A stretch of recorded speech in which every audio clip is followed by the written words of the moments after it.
You guys, you guys,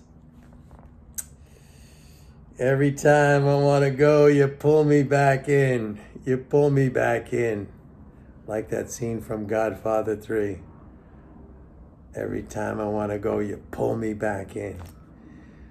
But I want to thank you for so many of the nice comments. And some of you guys out there, I'm telling you, you're really insightful, and you really have an ability to kind of like see the picture.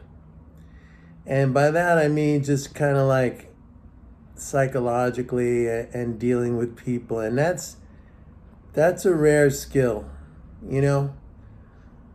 I mean, it's great to get people to say, hey Mike, keep it up and do it. But then some of you just like, you pinpoint it right on the head, and that is impressive. That is impressive.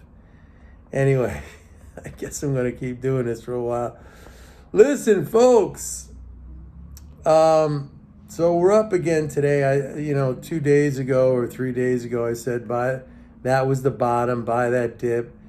I think a lot of you, it's interesting because I think a lot of you now have kind of grasped on to what I've been talking about these fiscal flows. And I think in the beginning there was a lot of skepticism, and people were like, how could it be as easy as that? I mean, we got all these highly educated people on Wall Street, and they got PhDs, and they're there, and they study the charts and this and that, and how could it be like this? How could the economy just be like, there's an entity that spends, and it doesn't have to be, the way it's set up in the United States, where the United States government is the net spender, okay? It could be like, for example, if you look at countries like Japan or China, and China less so, I think, but we'll use those as an example now, that are net exporters. So they're net spenders, they're us, okay? We buy their goods.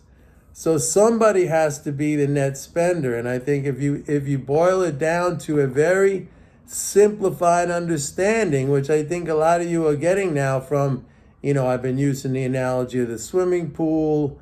I've been giving you these quarterly dates when we're going to have tax trains, and then when we're going to have quarterly interest payments, and days when we're going to have Social Security payments. And I said, like, the reality is, for now, and it's been this way for a long time, that the U.S. government runs deficits, and that's not a bad thing. All that means is it's filling up the financial balances of the economy globally, not just the United States.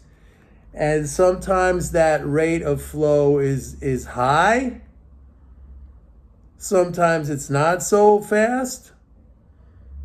Sometimes there's a period of drain, like these tax periods. But in general, in the big picture, it's more being added than taken away. And when you're talking about financial assets, all right, I'm not talking about hard assets. I'm not talking about, do we have enough food? Do we have enough housing? Do we have enough medical care? Do we have enough, all of these basic things for life? I mean, that's a totally different discussion. But when you're talking about financial assets, stocks, right, which are financial assets, this constant addition to the financial balances, I mean, it's bullish over time. That's why you got guys like Warren Buffett, worth 110 billion, and what was he buy Coca-Cola and stuff like that. It's not some big secret. It's not some big secret. And I know that a lot of you, here's the problem, I think, that a lot of you want to make this really complicated and sophisticated. Like, I'm sure you look at these algo traders and you say, gosh, if only I had, 100 million or 20 million, whatever, to put my computers next to the New York Stock Exchange and I could front run. I mean, none of these guys are richer than Warren Buffett. And I happen to know one of these guys, Vincent Viola, who was a former trader and he was the chairman of the NYMEX. He was down on the NYMEX when I was down there on the NYMEX in the 80s. Didn't particularly stand out to me at that time as a trader. Very bright guy, went to West Point. Very quiet, very, serious. Just kind of like a serious dude.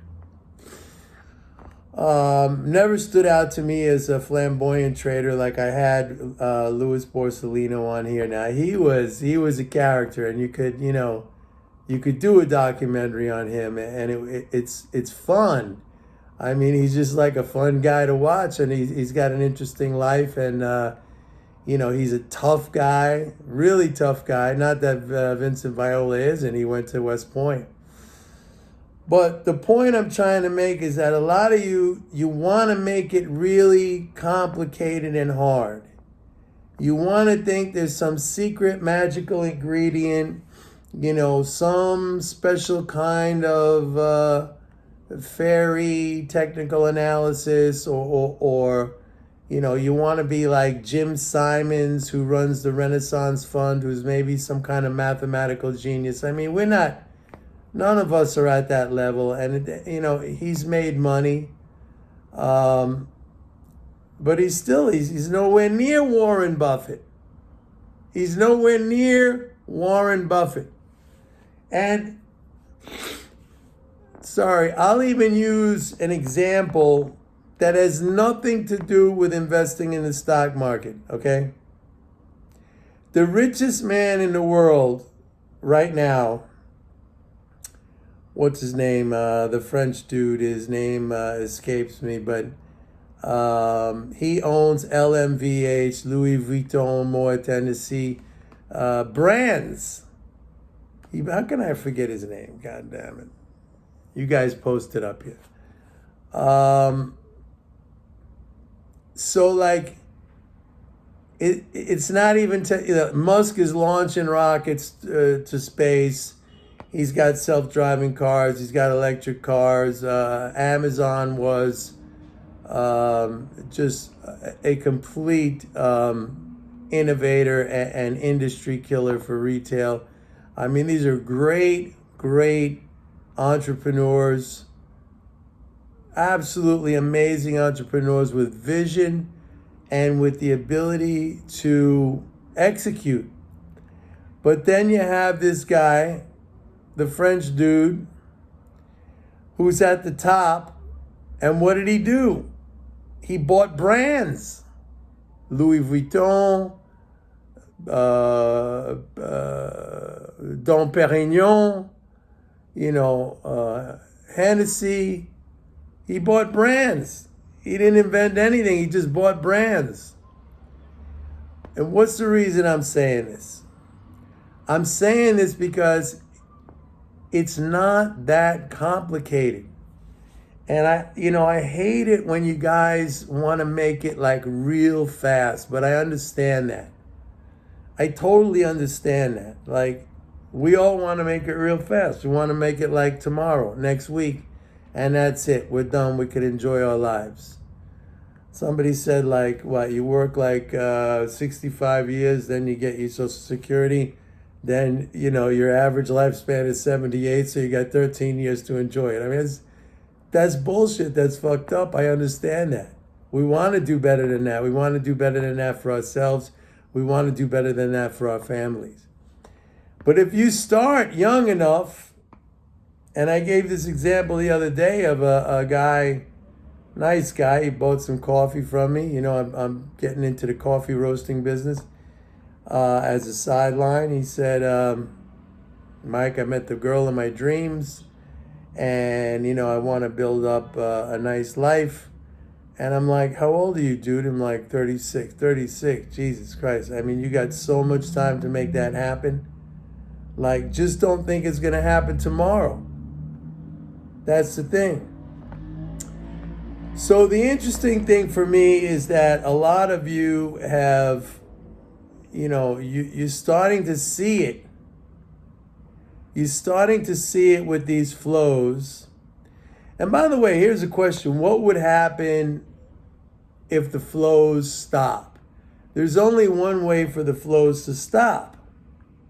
A lot of people don't know this. And this has, we hear a lot these days about how the dollar is going to lose its reserve status and stuff like that. And I said a long time ago, I was saying, if the dollar loses its reserve status, it will be because of our policies, which would make it difficult or even impossible for countries or big corporate institutions to get a hold of dollars. And the only way for the world to give up its dollars is that it would have to exchange its dollars for goods and services made in the United States. And that would turn us into a major exporter.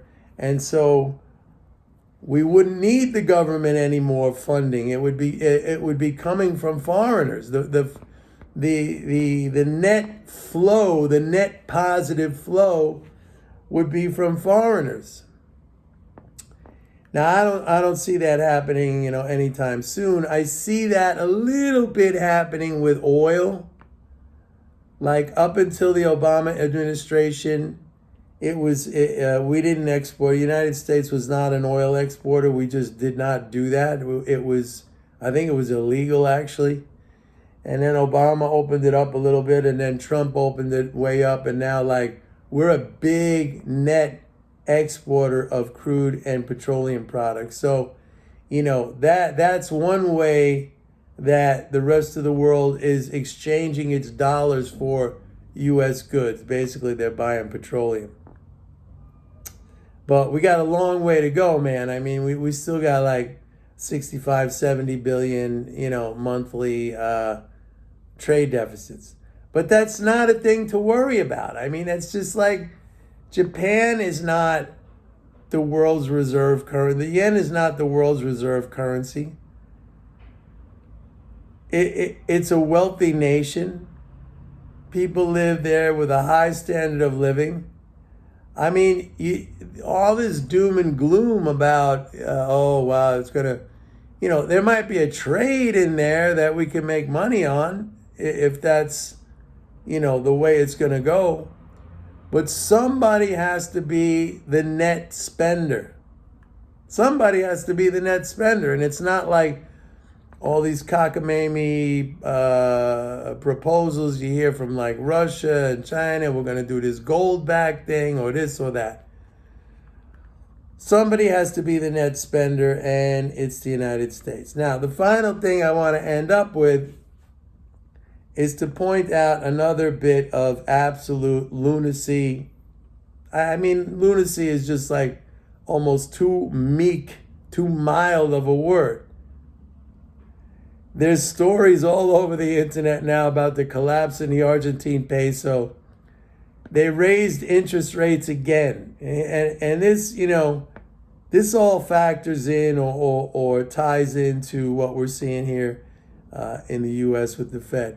So the interest rates now are 80 or 90% or something like that. The inflation is through the roof. And every time they raise the interest rates, what happens? The inflation goes up. Why? Because they keep setting the general price level higher. And inflation's not coming down really very much in the United States because the Fed is doing the exact same thing. And I don't even know if it's worthwhile for me to talk about this because it's obviously a kind of insanity. It's obviously a kind of insanity. And I've spoken about it many times in the past. It's like some sort of psychosis. And they just keep doing it. I mean, the other day, The other day when Musk, when SpaceX shot off its rocket ship and it blew up, do you think they would go back there to their, facilities and say, all right, let's build another one, just the same thing, and let's see what happens next time? No. They would say, like, what happened? What went wrong? What's not working right? But when it comes to economics, they're not going to do that. They're just going to keep doing the same thing. So it's our job, folks. We got to take their money. It's incumbent upon you to take their money. That is like, what can I say? That's like a requirement. You need to do that. And it doesn't mean if we all act together we're gonna liquidate them of their money. No, there's too many of them and there's not enough of us. But whatever we could take, we gotta take. It's our duty to take it. It's our duty to take it. And I'm here to guide you along the whole way. And anyway, guys, love you guys. You're the greatest. You're the greatest. You really are. And have a good day. I'll see you later. Bye.